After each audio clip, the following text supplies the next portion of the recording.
વાલા સજ્જનો, તમને પદ મળ્યું હોય, પ્રતિષ્ઠા મળી હોય, સુખ મળ્યું હોય, સંપત્તિ મળી હોય કે પછી સત્તા મળી હોય, તો એ પ્રભુનો પ્રસાદ માની અને સમાજની અંદર આ જગતમાં કોઈની સેવા કરજો.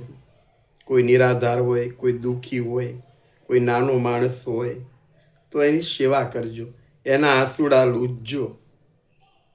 કોઈને પદ, પ્રતિષ્ઠા, સુખ, સંપત્તિ કે સત્તાના જોરે કોઈને આંસુડા પડાવતા નહીં.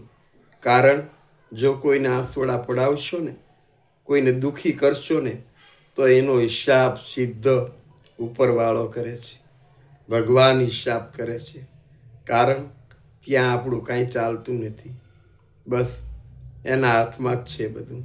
જે હાથે ભગવાને તમને આપ્યું છે એ જ હાથે લેતા એને વાર નહીં લાગે.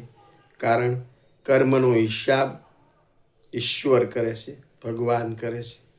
તો કોઈને પૈસાના જોરે આંસુડા ન પડાવતા, સત્તાના જોરે કોઈને દુઃખી ન કરતા, સંપત્તિના જોરે કોઈનું આંચકી ન લેતા, પદના જોરે કોઈને હેરાન ન કરતા, પ્રતિષ્ઠાના જોરે સમાજની અંદર કોઈને દુઃખી ન કરતા, આ જગતની અંદર દુઃખી ન કરતા, અને સત્તાના જોરે કોઈનો જીવ દુઃખી ન કરતા, સત્તાના જોરે કોઈને હેરાન ન કરતા, સત્તાના જોરે કોઈનું આંસુડું ન પડાવતા.